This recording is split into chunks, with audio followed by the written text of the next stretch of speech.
Good afternoon students. आज का हमारा टॉपिक है बैंकिंग रिफॉर्म्स इन इंडिया। अगर हम बैंकिंग रिफॉर्म्स की बात करें, पहले हम क्या करेंगे, रिफॉर्म्स करने से पहले हम देखेंगे history and development in Indian banking sector, यानी कि बैंकिंग सेक्टर की डेवलपमेंट की हिस्ट्री क्या है। इसमें हम 5 फेसेस बेसिकली डिस्कस करेंगे। First one is evolutionary phase, second one is foundation phase, third one is expansion phase, fourth one is consolidation phase and the last one is reformatory phase. अब turn by turn, one by one करके हम इन phases को discuss करेंगे। Alright. सो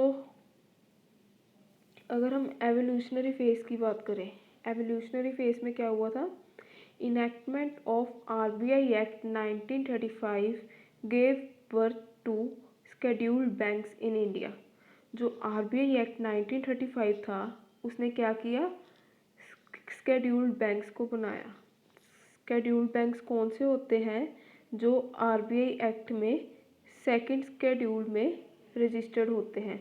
जो banks second scheduled of RBI act 1935 में registered होते हैं, उसे हम क्या कहते हैं, scheduled banks. Next one is first bank which was established with Indian ownership and management was Aundh commercial bank, formed in 1881। जो हमारा फर्स्ट कमर्शियल बैंक था वो कौन सा था, औध कमर्शियल बैंक। ठीक है, आपको याद करना है ये औध कमर्शियल बैंक, जो कि 1881 में एस्टेब्लिश्ड हुआ था। नेक्स्ट कौन सा था, second one, Ayodhya bank. Ayodhya bank in 1884। Second जो हमारा बैंक था, जो वो अयोध्या बैंक था। नेक्स्ट इसके बाद कौन सा बना था, पीएनबी, पंजाब नेशनल बैंक, जो कि अभी भी एग्जिस्ट करता है। ठीक है, ये कब बना था, 1894 में इसे इस्टेब्लिश किया गया था। पहले औध बैंक था, देन इसके बाद Ayodhya bank, then Punjab national bank, then इसके बाद क्या, नेदुगढ़ी बैंक। ठीक है, ये कब इस्टेब्लिश किया गया था, 1899 को। आपने ये इसी ऑर्डर में ही बैंक्स को याद करना है, क्योंकि ये हिस्ट्री है एक तरह की बैंकिंग की। ठीक है, अगर हम बात करें next was Allahabad bank. Allahabad bank कब बना था, 1865 में, with the help of European management. जो यूरोप की मैनेजमेंट थी, उनकी हेल्प से जो इलाहाबाद बैंक है वो इस्टेब्लिश हुआ था 1865 को। ठीक है, in 20th century we have 12 more scheduled banks coming up with major one being, उन्होंने कहा 20th सेंचुरी में हमारे पास 12 और स्केड्यूल्ड बैंक्स एस्टेब्लिश हुए हैं। मतलब इसके अलावा 12 और हमारे स्केड्यूल्ड बैंक्स जो हैं वो एस्टेब्लिश हुए हैं। ठीक है, उसमें मेजर जो बैंक्स थे वो कौन कौन से थे, bank of Baroda, Canara bank, Indian bank, bank of India, central bank of India. ठीक है, कौन कौन से बैंक्स थे, ये 5 बैंक्स उन्होंने मेजरली बताए हैं, bank of Baroda, Canara bank, Indian bank, bank of India and central bank of India. ये थी हमारी एवोल्यूशनरी फेज में क्या क्या हुआ था। ठीक है, उसके बाद लिखा है न्यू डेवलपमेंट्स। एवोल्यूशनरी फेज में बैंकिंग में कौन कौन सी डेवलपमेंट हुई थी, उन्होंने बताया गया, in the 20th century the banking sector was recognized as a powerful instrument to derive the economic development of the country। इसका मतलब क्या, 20th सेंचुरी में क्या हुआ था, जो बैंकिंग सेक्टर था उसे किस तरह से रिकॉग्नाइज किया गया कि ये जो है हमारी कंट्री के जो डेवलपमेंट है या इकोनॉमिक डेवलपमेंट है वो इसके साथ बैंकिंग सेक्टर के साथ हो सकती है। नेक्स्ट क्या बोला है उन्होंने, by 1921 the need of state bank which had all support resources from government was felt. उन्होंने कहा फिर बाद में उनको क्या ज़रूरत पड़ी, 1921 को उन्हें लगा कि हमारा एक स्टेट बैंक भी होना चाहिए। ठीक है, जिसके पास सारे रिसोर्सेज वगैरह हो, सारी सपोर्ट हो, सो इसलिए उनको स्टेट बैंक की ज़रूरत पड़ी। ठीक है, नेक्स्ट बताया उन्होंने, 3 presidency banks were amalgamated to form Imperial Bank of India. उन्होंने क्या बोला है, 3 बैंक्स थे प्रेसिडेंसी बैंक, उनको एमलगामेट कर दिया गया। एमलगामेट मतलब इकट्ठा कर दिया गया, 1 2 3 ये तीनों बैंक को मिला के एक बैंक बना दिया गया, जिसका नेम क्या रखा उन्होंने, इंपीरियल बैंक ऑफ इंडिया। ठीक है, और इनका रोल क्या था, जो इंपीरियल बैंक ऑफ इंडिया उन्होंने एमलगामेट करके बनाया 3 बैंक्स को, इनका रोल क्या था, to extend banking facility. Banking facility देनी, बैंकिंग फैसिलिटी मेनली क्या क्या होती है, accepting deposit and lending loans, ठीक है। नेक्स्ट है to render money resources more accessible to trade and industry, मतलब जिनको ट्रेड या बिजनेस में पैसों की ज़रूरत है उनको लोन देना। नेक्स्ट है promote financial system which extend support to social and economic advancement, यानी कि ऐसा फाइनेंशियल सिस्टम होना चाहिए जो कि हेल्प करे सोशली और इकोनॉमिकली एडवांसमेंट के लिए हेल्प कर सके। नेक्स्ट है play the role of quasi central bank thereby making it sole repository of all funds. Central bank का वैसे रोल क्या होता है, वो सभी के डिपॉजिट्स वगैरह को हैंडल करता है, ठीक है। सेंट्रल बैंक का अगर हम रोल देखें वो क्या करता है, सभी बैंक्स को हैंडल करता है, ठीक है। बैंक्स को सीआरआर की फॉर्म में पैसा रखना पड़ता है कमर्शियल बैंक को। उन्होंने कहा ये क्वासी सेंट्रल बैंक का रोल निभाएगा, ठीक है। ये थी हमारी एवोल्यूशनरी फेज, फेज 1 थी हमारी एवोल्यूशनरी फेज। अब हम करेंगे फाउंडेशन फेज। फाउंडेशन फेज में क्या बताया गया है, by 1935 Reserve Bank of India came into existence. 1935 को क्या हुआ, आरबीआई भी आ गया, ठीक है। The period of reorganising consolidation for existing banking system, सभी बैंक्स को रीऑर्गेनाइज किया गया। कंसोलिडेट मतलब क्या होता है, बैंक्स को इकट्ठा करना, ठीक है, इनको इकट्ठा किया गया। Then banking company act was passed in 1949। 1949 को फिर क्या हुआ, बैंकिंग कंपनी एक्ट को पास किया गया, सो डैट जो है to conduct and control commercial banks, ताकि जो कमर्शियल बैंक्स हैं उनको कंट्रोल किया जाए। कमर्शियल बैंक कौन से होते हैं, यानी कि public sector banks, private sector banks या फॉरेन बैंक्स, ये सारे कमर्शियल बैंक्स के अंडर आते हैं, ठीक है। Credit was extended to small borrowers, agriculture sector etcetera. इसमें क्या है, जिनको क्रेडिट की ज़रूरत थी या लोन की ज़रूरत थी, स्मॉल बोरर्स मतलब जो छोटे बिजनेसेस थे जिनके पास, या कोई एग्रीकल्चर सेक्टर में किसी को लोन की ज़रूरत है, उन्हें क्रेडिट प्रोवाइड किया गया, ठीक है। देन इम्पीरियल बैंक को क्या नाम दिया गया, ये इंपॉर्टेंट है, एसबीआई। जो हमारा करंटली जिसका नेम एसबीआई है, स्टेट बैंक ऑफ इंडिया है, उसे पहले बोला जाता था इम्पीरियल बैंक ऑफ इंडिया, ये याद रखना। इम्पीरियल बैंक ऑफ इंडिया माना जाता था पहले से, इसका नेम पहले इम्पीरियल बैंक ऑफ इंडिया था और फिर अब इसका नेम क्या चेंज हो गया, स्टेट बैंक ऑफ इंडिया। फिर उन्होंने क्या किया, जो एसबीआई का रोल था उसे रीडिफाइन किया, ठीक है। Then strengthening the cooperative credit structure, credit structure को स्ट्रेंथन किया और मजबूत बनाया, ठीक है। देन उसके बाद क्या लिखा है यहाँ पे, setting up framework for providing long term finance to agriculture and industry, फिर लॉन्ग टर्म लोन वगैरह दिए गए एग्रीकल्चर और इंडस्ट्रीज़ को, ठीक है। तो ये थी हमारी फाउंडेशन फेज। पहले हमने किया एवोल्यूशन फेज। एवोल्यूशन फेज में क्या हुआ था, शेड्यूल्ड बैंक्स जो हैं वो इस्टेब्लिश किए गए थे, ठीक है। देन उसके बाद foundation phase I. Foundation phase में क्या हुआ, बैंकिंग कंपनीज एक्ट इस्टेब्लिश किया गया, आरबीआई आया और इंपीरियल बैंक को हमने एसबीआई नेम दिया। अब हम करेंगे फेज 3। फेज 3 क्या है, एक्सपेंशन फेज। एक्सपेंशन फेज मतलब क्या होता है कि जो भी हमारे ऑपरेशन है उनको एक्सपेंड करना, बाकी जगहों में भी फैलाना चीज़ को, ठीक है, ऑपरेशंस को बाकी जगहों में भी स्प्रेड आउट करना, ठीक है। अगर हम यहाँ पे बात करें, the year 1969 brought the first banking revolution. जो फर्स्ट बैंकिंग रेवोल्यूशन आया था वो कब आया था, 1969 को। ये इंपॉर्टेंट है, इसे याद कर लेना। 1969 को फर्स्ट बैंकिंग रेवोल्यूशन आया था। उसमें क्या हुआ था, socialization of banking, socially banking की जो फैसिलिटीज़ थी वो पब्लिक तक पहुंचाई गई अच्छे से, और 14 बैंक्स को नेशनलाइज किया गया। याद रखना, एक्सपेंशन फेज में क्या हुआ था, nationalization of 14 banks to make banking services to reach the masses.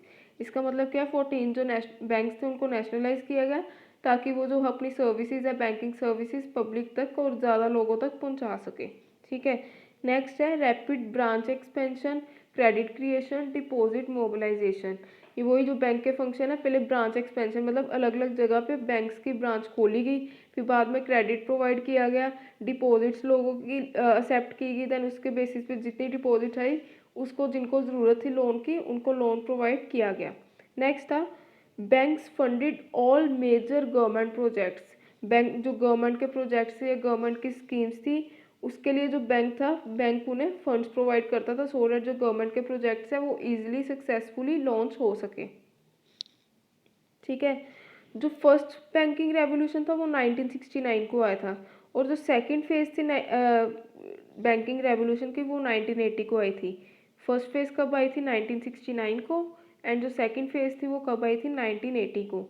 And the birth of regional rural bank in 1975 and NABARD in 1982। Expansion phase में ही जो रीजनल रूरल बैंक्स है, रीजनल रूरल बैंक्स कौन से होते हैं? जो रूरल एरियाज़ में banking facilities देते हैं। रूरल एरियाज़ कौन से हो गए? जैसे विलेजेस हो गए, टाउन्स हो गए, ये सारे जो हैं रीजनल रूरल बैंक्स का काम ये होता है, ठीक है। उसके बाद जो नाबार्ड है, नाबार्ड क्या है? ये क्या करता है? एग्रीकल्चर के लिए लोन प्रोवाइड करता है, ठीक है। तो ये भी इस्टेब्लिश किया गया 1982 को। देन कमर्शियल बैंक्स जो हैं उन्हें 281 से 268 तक हो गए, यानी कि पहले 281 कमर्शियल बैंक्स थे, उसको रिड्यूस करके 268 कर दिया गया, ठीक है। सो अगर हम एक्सपेंशन फेज की बात करें, इसमें क्या क्या हुआ? फर्स्ट बैंकिंग रेवोल्यूशन आया, ठीक है, 1969 को। देन उसके बाद सेकंड रेवोल्यूशन आया, बैंकिंग रेवोल्यूशन, वो कब आया हमारा? 1980 को। देन उसमें उसके बाद क्या हुआ? ब्रांच को एक्सपेंड किया गया, रीजनल रूरल बैंक्स खोले गए। उसके बाद कमर्शियल बैंक्स जो हैं उनको कम किया गया 281 से 268। सो बेसिकली एक्सपेंशन फेज में ये चीज़ें हुई थी। नेक्स्ट बात करते हैं एक्सपेंशन फेज की। ये थोड़ा ये डाटा स्टैटिक डाटा है, अगर आप याद कर सकते हो तो बेटर है, ज़्यादा अच्छा रहेगा। इसमें क्या है? 1969 में टोटल नंबर ऑफ ब्रांचेस 8262 थी। उसमें से अगर हम बात करें रूरल ब्रांचेस है, रूरल ब्रांचेस कितनी है? 1833। And semi urban branches 3322। इसी तरह से 1982 एंड 1991 का डाटा गिवन है, ठीक है। पहले थी हमारी एवोल्यूशनरी फेज, ठीक है। नेक्स्ट हमारी फेज कौन सी आई थी? Foundation phase. उससे अगली थी एक्सपेंशन फेज। अब हमारी फोर्थ फेज जो है कंसोलिडेशन फेज। कंसोलिडेशन फेज में क्या किया गया? कंसोलिडेशन का मतलब क्या होता है? जब दो बैंक्स को मिला के एक बैंक बनाया जाता है, ठीक है। इसमें क्या है? उन्होंने बोला कंसोलिडेशन की ज़रूरत हमें क्यों पड़ी? कंसोलिडेशन मतलब जो बैंक्स थे, बैंक्स को क्यों इकट्ठा किया गया? जैसे दो तीन बैंक्स को मिला के एक में क्यों बनाया गया? इनकी ज़रूरत क्यों पड़ी? Growth inefficiency and loss of control was wide spread in many offices. उन्होंने कहा था जो बैंक्स थे वो इनएफिशिएंट थे, मतलब काम नहीं अच्छे से कर पा रहे थे और उनका कंट्रोल खो चुका था। तो फिर इसलिए हमें क्या करना पड़ा? जो दो तीन बैंक्स थे उनको इकट्ठा मिला के एक बैंक बनाना पे, सो डैट जो है वो बैंक्स एफिशिएंट बन पाए। नेक्स्ट है retail lending to more risk prone area at concessional interest rate has raise cost. उन्होंने क्या बोला? जो रिटेलर्स हैं, रिटेलर्स को जब हमने लोन दिया कंसेशनल रेट पे, कंसेशनल मतलब रीजनेबल रेट ऑफ इंटरेस्ट पे जब हमने उन्हें लोन दिया, तो फिर क्या हुआ? इससे क्या हुआ? ये तो एक तरह का रिस्की काम है लोन देना, पता नहीं वापस करते कि नहीं करते जिनको हमने लोन दिया है। सो इसलिए इससे क्या होता था? हमारी जो कॉस्ट थी बैंक्स की वो बढ़ जाती थी, ठीक है। तो इससे इफेक्ट क्या होता था? हमारी जो क्वालिटी ऑफ एसेट है उसको इफेक्ट करती थी, ठीक है। और उसके प्रॉफिटेबिलिटी में, बैंक की प्रॉफिटेबिलिटी पर भी इफेक्ट डालती थी। सो इसलिए इनको क्या करना पड़ा? कंसोलिडेट बैंक को करना पड़ा, सो दैट ये दो तीन बैंक्स मिलके एक बैंक बने, स्ट्रॉन्ग बैंक बने, सो दैट वो एफिशिएंटली और उनकी प्रॉफिटेबिलिटी भी इंक्रीज हो सके। थर्ड रीज़न क्या था? Competition among banks. कंपटीशन बहुत था, कंपटीशन लेवल बहुत ज़्यादा था। And customer services was least priority to banks. उस टाइम पे क्या होता था? जो कस्टमर की सर्विस थी वो भी हम इतनी प्रायोरिटी पे नहीं लेते थे। सो इसलिए एक ये भी रीज़न था कंसोलिडेशन करने का, ठीक है। अगर हम बात करें performance of bank was measured in growth of deposits, advances, quality, to a back seat. और उन्होंने इसमें क्या बोला? जो परफॉर्मेंस थी बैंक की वो किससे मेजर की जाती थी? यानी कि जिनके पास डिपॉजिट्स ज़्यादा हो, जो बैंक ज़्यादा एक्सेप्ट करे डिपॉजिट, यानी कि जिनका डिपॉजिट्स का लेवल सबसे हाई हो और सबसे ज़्यादा लोन दिए हो, ठीक है। तो उन इस तरह से परफॉर्मेंस जो है बैंक्स की मेजर की जाती थी। नेक्स्ट है स्टेप्स टेकन फॉर कंसोलिडेशन। इसका मतलब क्या है? क्या क्या स्टेप्स लिए गए जब हमने बैंक्स को कंसोलिडेट करना था। फर्स्ट स्टेप क्या था? Relaxation of tight regulation under which banks are operating. इसका मतलब क्या हुआ कि जो भी हमारे स्ट्रिक्ट रूल्स थे उनको थोड़ा रिलैक्स किया गया, मतलब उनको थोड़ा सा छूट दी गई रूल्स को, मतलब रिलैक्सेशन किया ताकि जो बैंक्स हैं वो इजीली ऑपरेट कर सके। Serious attention was given to improve housekeeping, customer service and credit management, staff productivity and profitability of banks. इसका मतलब क्या है कि जो मतलब कि मेनली जो टेंशन है किसको दी गई, जो कस्टमर की सर्विसेज है उनको इम्प्रूव करने में, ठीक है। और सेकंड चीज़ क्या थी, क्रेडिट को कैसे मैनेज करना, जो लोन हमने लोगों को प्रोवाइड किए करने हैं उनको कैसे मैनेज करना है, इन पे प्रॉपरली टेंशन दी गई। और स्टाफ की प्रोडक्टिविटी, जो स्टाफ काम कर रहा है उनकी क्या प्रोडक्टिविटी, क्या वो एफिशिएंटली काम कर पा रहे कि नहीं। और लास्ट क्या थी, प्रॉफिटेबिलिटी ऑफ द बैंक्स, क्या बैंक्स के प्रॉफिट बढ़ रहे हैं कि या नहीं बढ़ रहे, इस पे उन्होंने बेसिकली जो है फोकस किया। Composition of asset was fixed at 63.5% of banks funds as CRR and SLR। CRR जैसे कि मैंने कल आपको बताया था कैश रिजर्व रेशो होती है, और SLR स्टैट्यूटरी लिक्विडिटी रेशो होती है। कैश रिजर्व रेशो कौन सी होती है, जो कि कुछ परसेंटेज ऑफ अमाउंट जो है वो कमर्शियल बैंक को RBI के पास रखना पड़ता है, जो कि वो यूज़ पब्लिक के लिए नहीं कर सकती। और SLR क्या होती है, स्टैट्यूटरी लिक्विडिटी रेशियो, यानी कि कुछ प्रोपोर्शन या कुछ परसेंटेज ऑफ फंड्स हैं जो बैंक को, कमर्शियल बैंक्स को अपने पास मेंटेन करके रखने पड़ते हैं, सो डैट वो जो पैसा है वो पब्लिक को नहीं दे सकती, ठीक है। तो इनको मिला के उन्होंने कहा पहले क्या होता था, 63.5% जो है बैंक को खुद रखना पड़ता था, उसके अलावा जो बाकी बचेगा वो पब्लिक को लैंड आउट कर सकती है, ठीक है। ये था कंसोलिडेशन का फेज। नेक्स्ट है लास्ट फेज जो है हमारी, वो है रेफॉर्मेटरी फेज। रेफॉर्मेटरी फेज में क्या हुआ था, the main objective of financial sector reforms in India initiated in 1990, ठीक है, was to create an efficient, competitive and stable financial sector that could contribute in greater measure to growth। उन्होंने क्या कहा, जो मेन ऑब्जेक्टिव क्या था financial sector reforms का या बैंकिंग सेक्टर रिफॉर्म्स का, मेन ऑब्जेक्टिव ये था कि जो हम फाइनेंशियल सेक्टर है, जो बैंकिंग सेक्टर है, उसे हम एक तरह से एफिशिएंट और कंपेटिटिव और स्टेबल बनाए सेक्टर। यानी कि एफिशिएंट कैसे बना सकते हैं, अगर बैंक के ऑपरेशंस को हम इम्प्रूव कर पाएँ, ठीक है। और कंपेटिटिव कैसे बनाएंगे कि एक बैंक से दूसरे बैंक का कंपटीशन जो है वो बढ़े, ठीक है। स्टेबल का मतलब है कि ये कॉन्स्टेंटली प्रॉफिट्स होते रहो, मतलब स्टेबल हो बैंक, ये ना हो कि लॉसेस में जाए कभी प्रॉफिट में। सो इसलिए जो सिचुएशन है वो स्टेबल रहे, ठीक है। तो इससे क्या होगा, ग्रोथ होगी, ठीक है। नेक्स्ट है the monetary policy framework made a phase shift from direct instrument of monetary management to increasing reliance on indirect instruments उन्होंने बताया कि जो उन्होंने क्या किया, शिफ्ट की किससे शिफ्ट किया, पहले वो इंस्ट्रूमेंट्स जो थे डायरेक्ट इंस्ट्रूमेंट्स थे, यूज़ करते थे। अब उन्होंने क्या किया, इनडायरेक्ट इंस्ट्रूमेंट्स यूज़ करने शुरू कर दिए। इंस्ट्रूमेंट्स इसमें क्या हो गए, पैसे लेने का सोर्सेज ऑफ फंड्स इसमें आ गए। इंस्ट्रूमेंट्स मतलब क्या है, सोर्सेज ऑफ फंड्स, ठीक है। नेक्स्ट बात करते हैं, however as appropriate monetary transaction cannot take place without efficient price discovery of interest rate and exchange rate in the overall functioning of financial market and corresponding development of money market, government securities, foreign exchange market became necessary।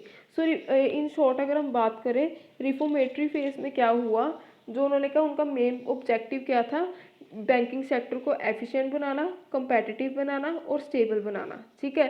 तो इसके लिए उन्होंने क्या किया, जो foreign exchange market है, ये government security market है, उनको लगा कि इसकी भी ज़रूरत है। फॉरेन एक्सचेंज मार्केट क्या हुई, जिससे हम मतलब कि अपना जो करेंसी वगैरह है वो एक्सचेंज कर सकते हैं, या हम गुड्स वगैरह जो है इंपोर्ट एक्सपोर्ट करें, ठीक है। इससे क्या होगा, फॉरेन एक्सचेंज हमारा राइज होगा।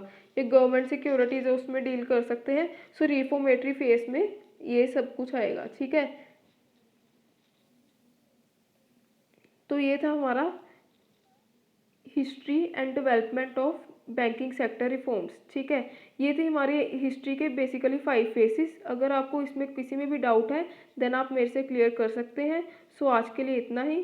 Thank you class.